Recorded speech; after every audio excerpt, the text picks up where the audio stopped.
Yeah, oh, got Christmas hairstyle. Sparkle-tastic. I think that's... Sorry, it's... Oh, yeah. It's you take it, yeah. We were skating and I was like, I could see you guys not there, but please don't be watching me. Please Yeah. don't be watching me. Please don't be watching me. You got the little penguin. Yeah, I was on the penguin. Yeah.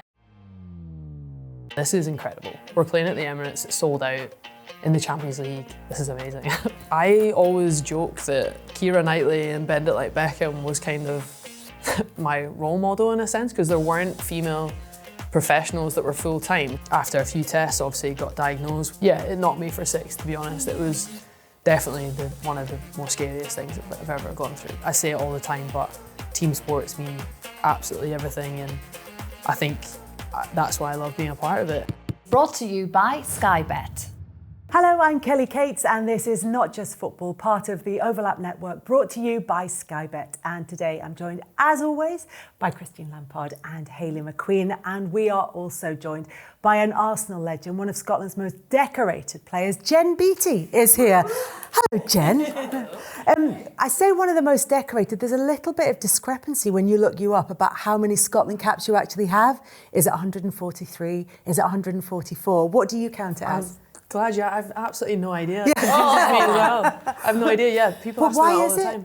I'm not sure. I'm not sure where that one cap is confusing everyone. Whether it's 143 or 144. You thought you'd have the definitive no answer. Yeah. I know. I wish I did. I thought you were going to say it was this one game and I was on the bench and then I did where that came off and whether it wasn't a ratified game or it wasn't but it wasn't anywhere near that. But the fact that you went on to become such a successful footballer, when there were so many options available to you when you were young in terms of sport. Yeah, I mean, I come from a very much rugby-dominated family. My brother and my dad were loved the sport. They played it professionally, but yeah, I was just one of those kids that just loved sport. To be honest, I loved being active, and whether it was tennis, hockey, I loved a bit of golf as well. But I think I just loved the social aspect of it, being around people and socialising with your friends. I was just obsessed with it. So when did you specialise? Because there's a big topic of conversation about whether it's best for kids to specialise early or whether they should have as broad a range of interests as possible. What do you think? I think I was about 14 when I think I had to really decide. I still played school hockey,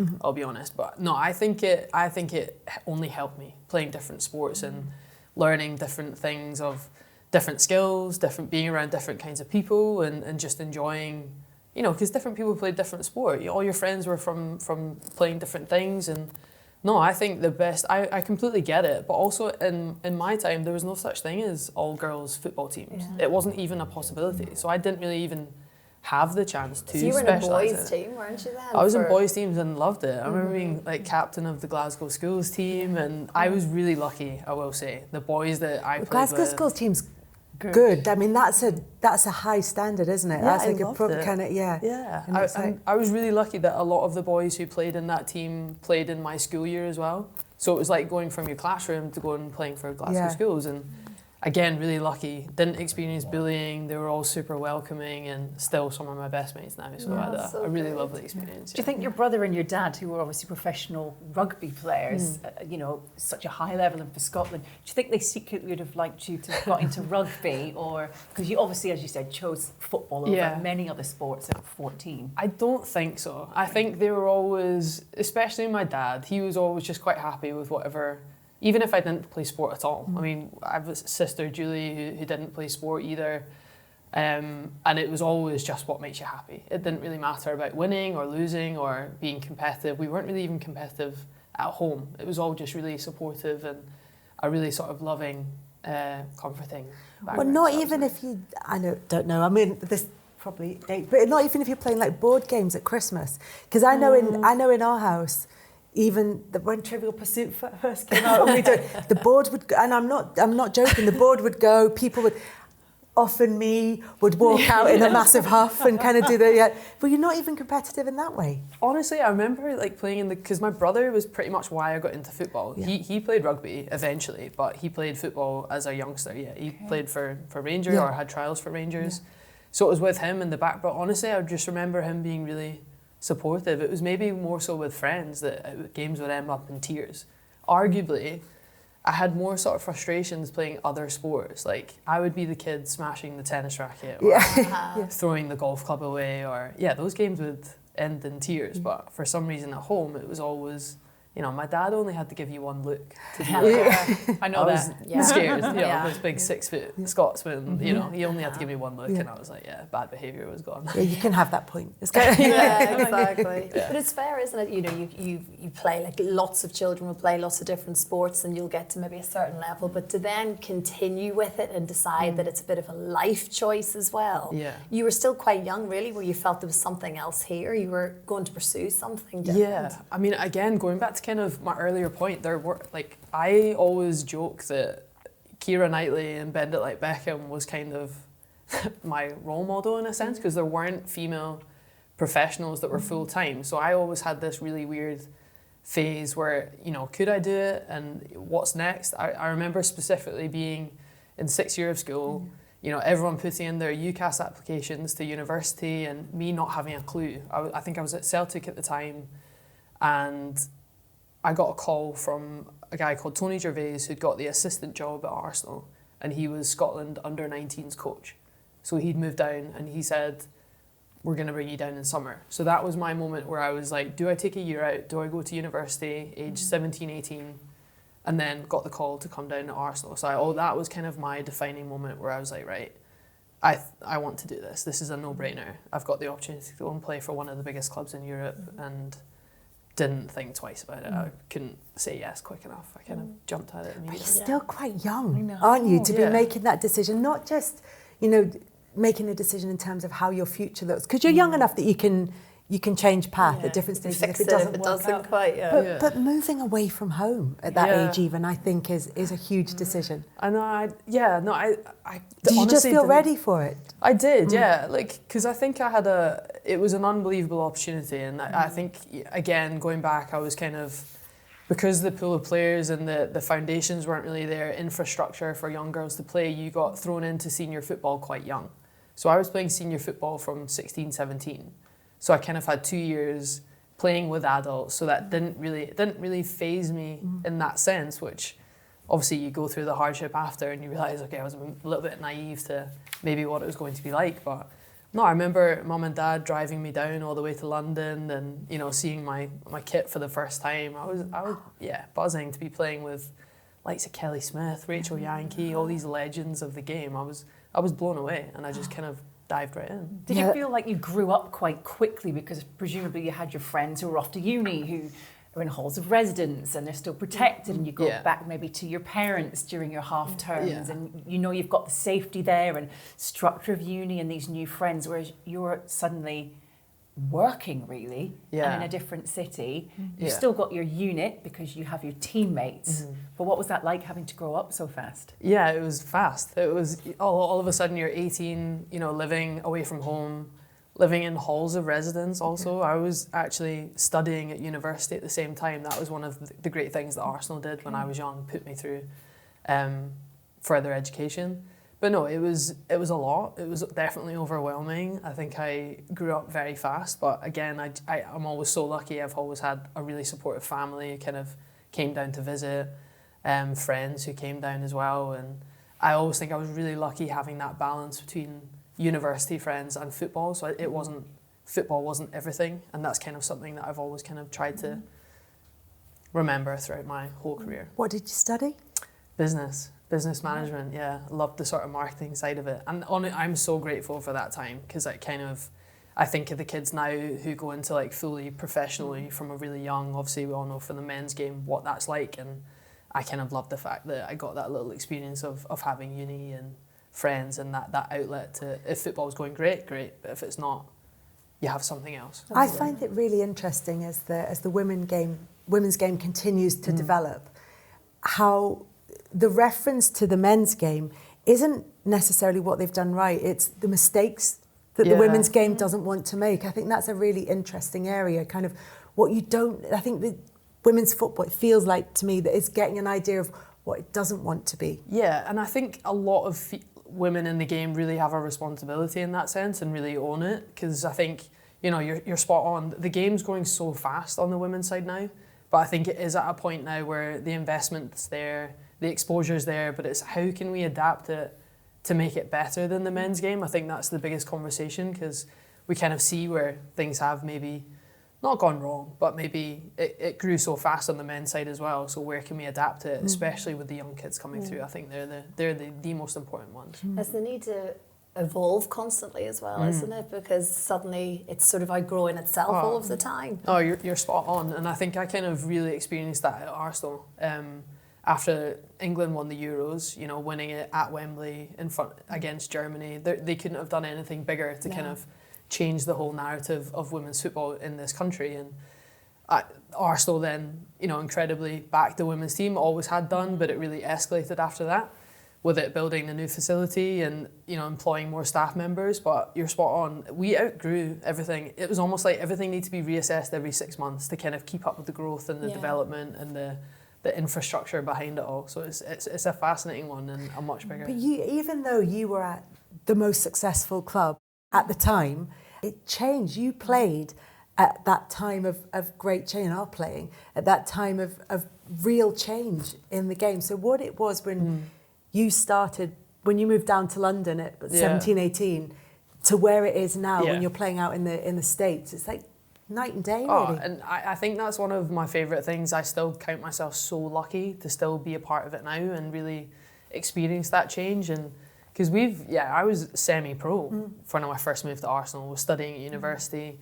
So to then, you know, the evolution of going professional, playing at the Emirates, selling out the Emirates, all of those little phases. My favourite game still to this day is against Wolfsburg, first ever sellout at the Emirates, and it was just an unbelievable day to be a part of it and to kind of I love it when those days that will linger with you for the rest of your life. It's such a special moment, isn't it? And it's such they're personal memories. I'm sure that you just sort of you've kind of file back into them in your mind. Sometimes you think, I can't believe it happened. 100%, especially being older and being able to kind of check out and be like, this is amazing. Because when you're young, everything's going really fast and you never really have a time to kind of stop and be like, no, this is incredible. We're playing at the Emirates, it's sold out. This is amazing. And somebody at your stage now, or starting out, it will never have that comparison. Yeah. So you almost appreciate it more because you go, I remember what it was like. And now somebody's starting and goes, this is just how it is now. It's just this kind of, And if you're it'll only 17, get 18, bigger. you just expect this. Yeah, which is crazy. But like that's the beauty of the game and how much it's grown, and I'm like so proud to still be a part of it now.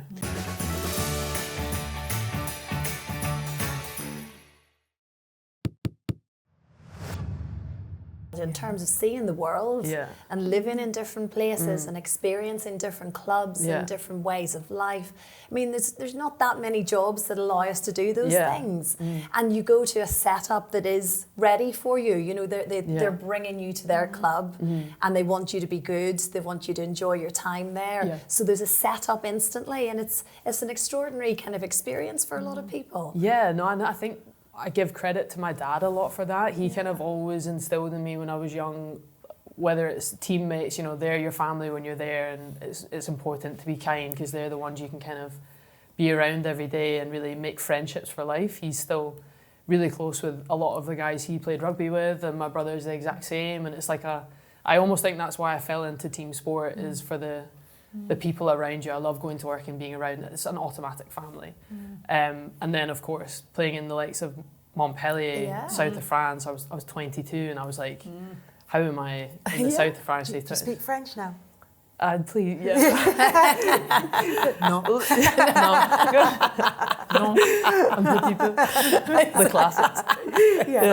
But not as bad as my sister, who her husband went out, he plays rugby, and he went out to France to play, and she went out to order a steak, and she said, steak, I got over to you. And he said, the waiter was asking how she wanted it cooked, and she cooked, and she had the little Google Translate thing on her phone, and she looked up well done, so she asked for steak bravo. But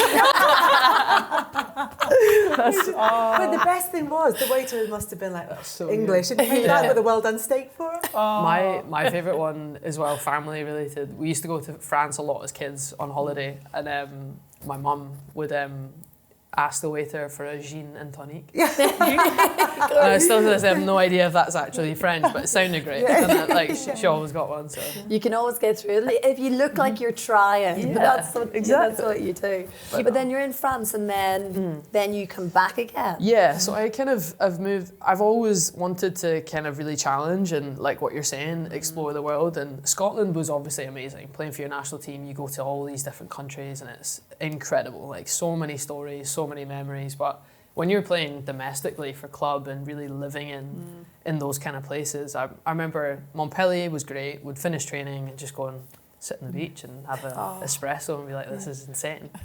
But then I went back to Manchester and then had a loan spell at Melbourne under a City Football Club, which again was incredible. It was experience. Yeah, it was unbelievable to be living in Australia, and I actually spent Christmas away from home that year.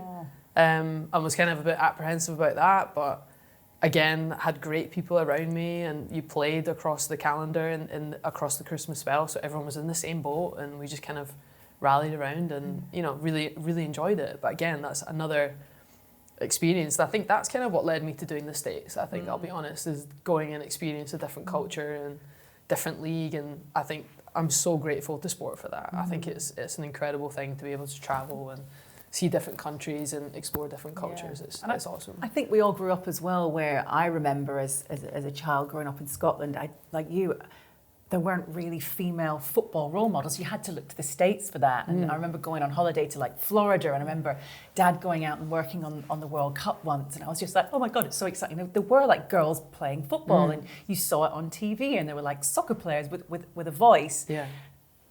Had you grown up similarly looking at the States? Would that always have been a little bit of a dream to have maybe gone out there, which is eventually why you did, before you think, oh, my time's running out, what else do I need to do? No, you're exactly right. I think the US national team are, one of, well, if not the most successful women's team that have ever existed in women's football. So, and they're superstars. Yeah, and the States it was one of the first professional leagues ever. So. And I remember seeing the likes of Kelly Smith and Alex Scott and even Kim Little, one of my really close friends, going out and playing there. And it was always that one league that I thought, right, if that ever came knocking at the right time, would I do it? And obviously it was January this year that BFC came in, and I jumped at it, to be honest. I was kind of ready, and exactly what you're saying, it was the perfect time for me off the pitch. I kind of was ready to go and experience something else. But you must be able to offer them as well so much more at this point, Jen, because you started young, you've had this really incredible career, you've been all over the place, and now you're over there, still needs a bit of advancement. You must bring a great wealth of kind of experience, like not just on the pitch, I mean behind the scenes as well. Yeah, and I think when you get older, you kind of become really interested in that stuff and really passionate about growing the game off the field. My background was business, and I loved the marketing aspect. Exactly, I was just thinking that when you're talking, I think there's so many things kind of collide, don't they? And I actually did work experience in my last year at Arsenal in the marketing side, just to kind of see the strategy and understand it a bit more, because it was all exploding, and it was just really cool to be a part of it.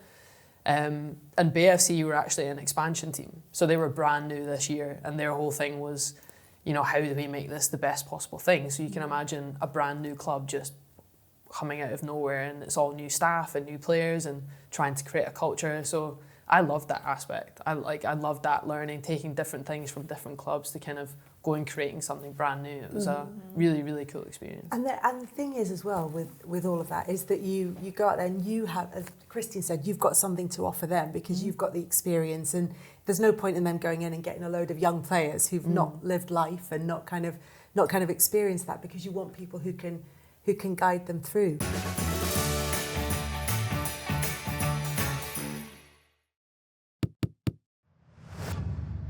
Just talk me through your experience in lockdown when you were diagnosed with breast cancer at probably a time when everyone was completely isolated, and you actually more than most people. Yeah, no, it was, so I was 29, October 2020, with no family history, just found a lump. And, again, I'm always really grateful for sport and the club Arsenal at the time, because you're around full-time doctors, right? You're around people, and you can kind of be like, what's this? This feels out of the norm. So I remember specifically going in and asking the doctor to kind of feel it and what she thought, and she referred me on straight away. After a few tests, obviously got diagnosed with no family history. It kind of, it knocked me for six, to be honest. It was one of those things you look back and you're like, that was a crazy experience. And at 29, you know, it's and it was in the middle of COVID, you know, your family are apprehensive to come down for travelling, but they want to be there, and it's, again, that's why team sport is, they became my absolute family. I can't, you know, thank them enough. They 100% got me through it, but it was definitely one of the most scariest things I've ever gone through. But speaking out about it, and because you realise, the thing I realised, the more you speak out about it, the more you realise people are either directly or indirectly affected, and how common it actually is. And I wanted to kind of share the awareness piece of that I was 29 and no family history, and how important it is to kind of check yourself and encourage your mates to do it as well. So. And incredibly, you carried on training as well throughout this, which I guess physically was good to be active, but also mentally as well, giving you something to do and to aim for, and feel like you weren't having to sit back and watch whilst everyone else continued as normal. Yeah, no, 100%. I think it's, what was weird, we're all used to injuries, right, as athletes, and that's kind of, as hard as that is, it's not health related, it's not something as big as cancer.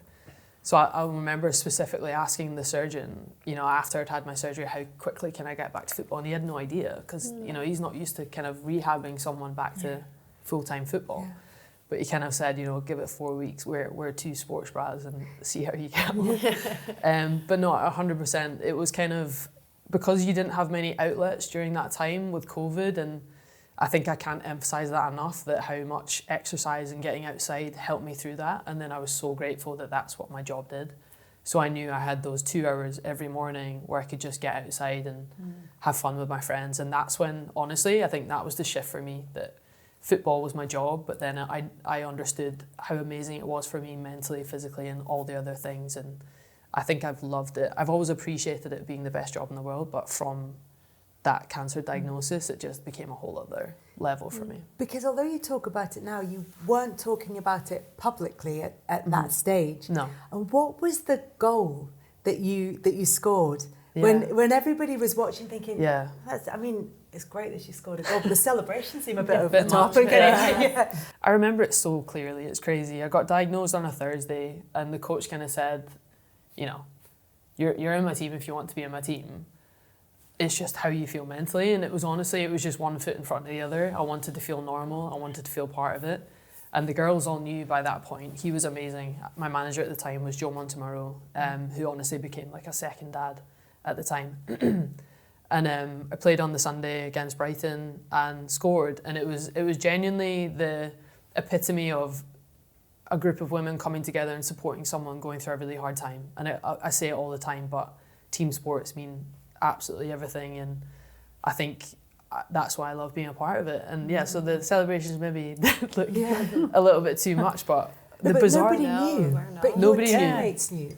Teammates knew, and the bizarre thing that I think the context of that moment as well, no one could hug me when they found out because of COVID restrictions. We couldn't hug each other.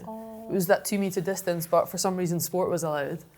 And in that moment, it was just like, everyone's rallying around, and it's genuinely one of my favourite moments on the pitch was that, like, because the girls were amazing, and they still are now. But you're doing good now, Jen, and you've come out the other end of it. You did everything you're supposed to do. You got it checked out when you're supposed to, and you're feeling good now, obviously. Yeah, so I got diagnosed at stage 1, had a lump removal, radiotherapy, and then got back to playing, and I get regular checkups now every 6 months, and kind of emphasise the importance that for everyone to kind of still do that if you're in recovery. And but no, I feel great now, and whole different perspective on life. But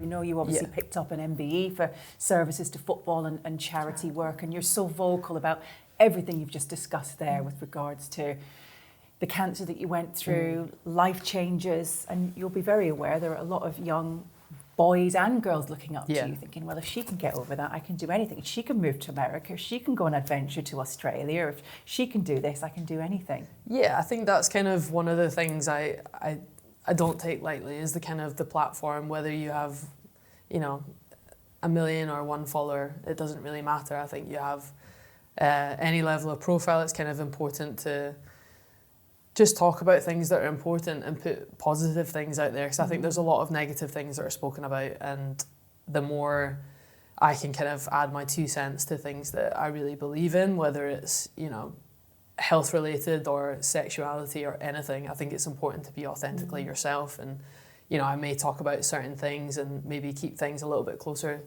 to me, and I think that's a choice that, you know, we all have. But I think the important stuff, I completely understand that we all have a platform, being in the public eye, and I take that seriously, and I kind of enjoy speaking about things that really matter to me and kind of can have that impact on the next generation. When you talk about having these conversations around sexuality, where do you think we are in that conversation? Because again, I think that's probably something that's changed throughout your lifetime, in and out of work. Yeah, it's a hard one. I think, again, social media, I think, can be a really great place, and I think it can be a really dark place. And I think that's kind of something that we're all still trying to navigate. But again, I think I'm really lucky with family and friends that have always supported me from a really young age, regardless of the choice I make in that sense. And I think that's important to kind of, because I get a lot of messages, you know, if you do put your private life out there, of kids that really are struggling to go through that and navigate it. And I think where we are right now is, I think we're still putting people in boxes, and I think that's maybe where the issue comes. I think it's okay to be whatever you want to be in any avenue of life, any job you want to do, who you want to be with, who you want to be friends with. So I think it's more the open-mindedness and really trying to navigate social media alongside that. Yeah, and that is a Wild West out Yeah. there. Definitely. It just does sound that really from the next chapter for you, Jen, you know, playing for as long as you're wanting to play for and all the rest of it. But it does sound like you've got so much more to do and to give to the game. And I assume you'll always have that affinity with that team element and loving being part of that environment. I can't imagine you completely ever letting that go. No. So I can visualize lots of really exciting things for you next. Yeah. Is that sort of where your head's at too? Because unfortunately, as we all know, in our house, you get to a certain age within the game, and you know at some point you're going to go, oh, they're not going to let me kick a ball anymore, and you're a long way off. But you know, it's obviously one of those things that has to happen. Exactly, and I retired from Scotland, I think 2 years ago now, and I think that was always a conscious decision for me. I never wanted to give up both at the same time. And kind of, we all knew the finances in women's football weren't quite there to just kind of retire and stop. So I knew I needed to do something, and obviously I did my degree, was doing work experience at Arsenal, but it was the broadcasting that I kind of really enjoy, and it kind of keeps you involved in the game as well, and it's that excitement of being around game days that I've really enjoyed. So it's nice being home now and kind of being able to do that a bit more. And even just keeping in touch with the players and kind of, because there's still some of my best mates that are still playing. So, but no, there's so many avenues that I'd still like to go down, but broadcasting's definitely up there with kind of what I'm really passionate about. You can imagine. I think you'll be all right there as well. Yeah, absolutely. Yeah. So where are you for Christmas? A week to go? Yeah, I'm actually in France. My brother is obviously ex-rugby player, lived out there for X amount of years now, and we're all going to France. So I'm looking forward to it. We're kind of, everyone's going to be there at the one time and practice the language again. yeah, exactly. Lots of gin and tonics. Hello, Joyeux Noel. You can go There you go. Absolutely. I'll get you by. You know, French hire.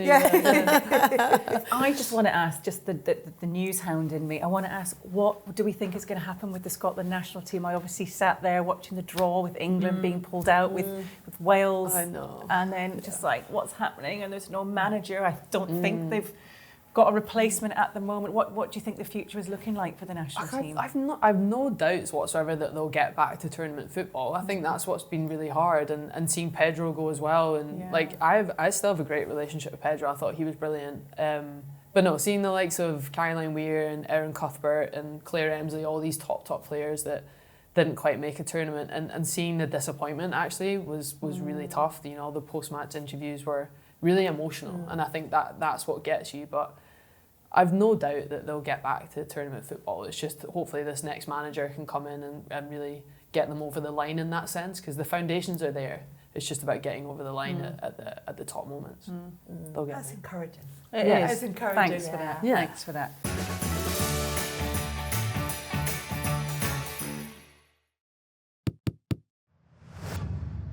Well, I'm going to take charge of Super 6 this week. Oh, can't are I? you? Yeah. Okay. Take it There we away, go. Mrs. We have Yes, expert advice. absolutely. And alongside- luckily, Jen is staying Yeah. to get involved. Right, Jen, yes, you'll be right, okay. We're Okay. going to look to you Yeah. for advice All right, here, okay. okay? I'm not sure I'll help Bobby, but However, this is why you're going to want to play, Jen. The Super 6 jackpot has rolled over to £1 million. My Got to be in it to win it. All you need to do is, of course, correctly predict 6 correct scores across the weekend. Go over to the Super 6 app, just predict them correctly, and of course, that jackpot of £1 million could be yours. It could be one of ours. So far, I we don't think we can play, you know.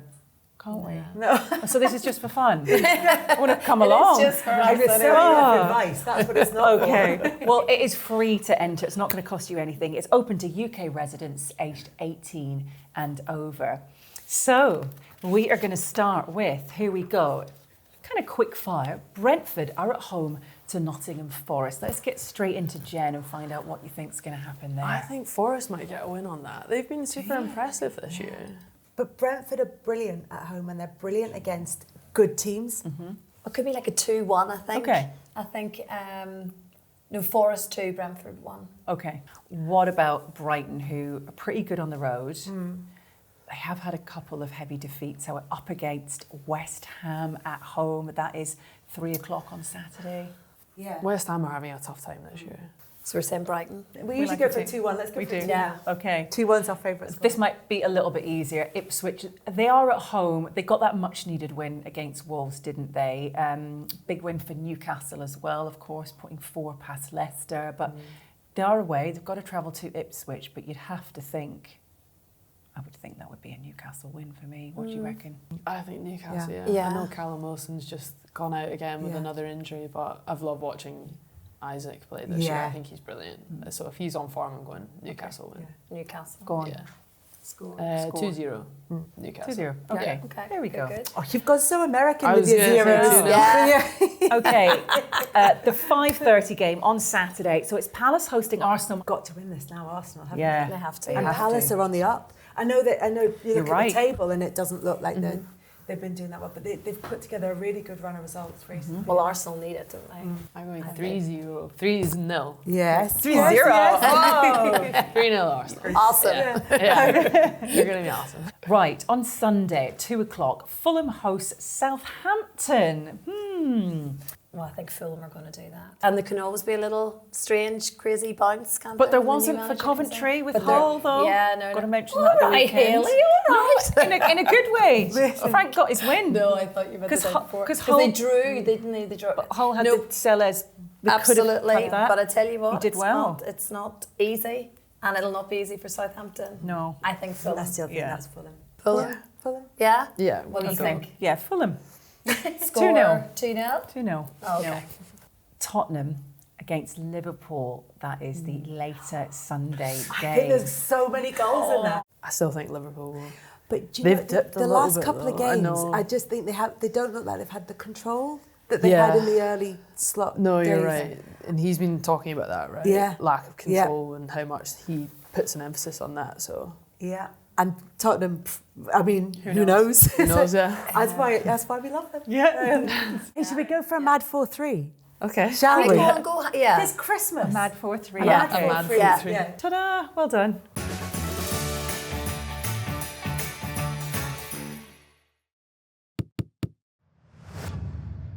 Oh, here we go, Jen. So now you're back in town. Who will you be catching up with? Ooh. Honestly, probably all my old Arsenal teammates. It's been so nice being back in London. That's where I've been doing most of the broadcasting stuff. So like Steph Catley, Kim Little, Beth Mead, Leah Williamson, all those guys. They're still my best mates. And Leah play. Wait, hang on, which of you plays guitar? I'm trying to work this one round. I play guitar. You play guitar. That's it. Yeah. Leah sings. Maybe get a round 2 in there. Get at some point. together. Yeah. She needs to pick the song though, and I'll get practicing. Yeah. YouTube tutorials. Yeah, exactly. No, she's a good singer, isn't she? She's great. Yeah. I think watch this space. Watch this space. Christmas album. You never know. Oh, that's what we need.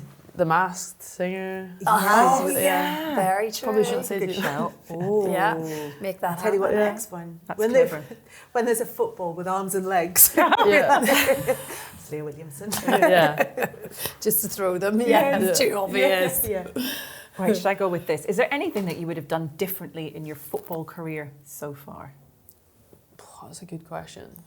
I maybe would have waited a little bit longer to move abroad. I think going to England I felt really ready for it, but moving to France, age 22, we can talk about living on the south of France and, it being amazing, but learning a whole different language, I was very young, and I think I felt young doing that. So I maybe would have waited a little bit longer to do that. But look, it kind of led me to Man City and all these unbelievable opportunities. So I don't regret it, but I'm very mindful that I was still very young and I found it very hard in a lot of ways. So. And the final one is, do you have a rule in life? My rule in life actually comes from one of my best mates, Jill Scott. She, I think you'll know her very well. She's in the umbrella, Family. the overlap umbrella. But so we played with each other at Man City and she taught me find your formula. That was her whole thing, was not don't compare yourself to anyone else. It's what makes you happy. Find your balance in life. So it's find your formula around training, friends, family, everything. What works for you doesn't matter what anyone else does. That's a great rule. I like that one. Thanks, Jill Scott. Yes. It's very Jill, isn't it? Yeah, it's very Jill. sensible sort of approach. She taught me all of that. Tell you the one I've been adopting through December, and I think it's good. It's a good Christmas one. Is let them. You know, when it's Christmas and it's chaos and everybody's getting all caught up in everything, and people are falling out, and everybody cares about this, and everybody's stressing. Yeah. Let them.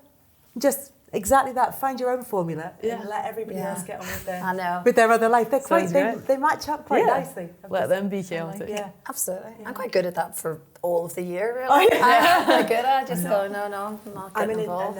I know. I like to go in. I'm too nosy. I go in and I'm like, what's going on? What's happening? Can I get involved in this? And make this worse and take on the stress myself. So let them is fine. Just let them. Apart from the kids, don't let them. Don't let them do it. Yeah. My goodness. Just an adult. If they're arguing with each other, Let them. yeah.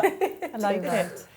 Oh, well, thank you so much. It's been an absolute pleasure. Thank Jen you Beattie, so much. enjoy your Christmas time. Yes. Thank you. Back in New York for a little bit of fun, heading to France with the family, and we'll look forward to seeing what the future holds. Thank you very much. Yes. It's been so fun. Thanks for Lovely to having see me. you. Thank You've been you. with Kevin Thank you. McAllister in front of the Rockefeller Centre. Lost in New York. Yeah.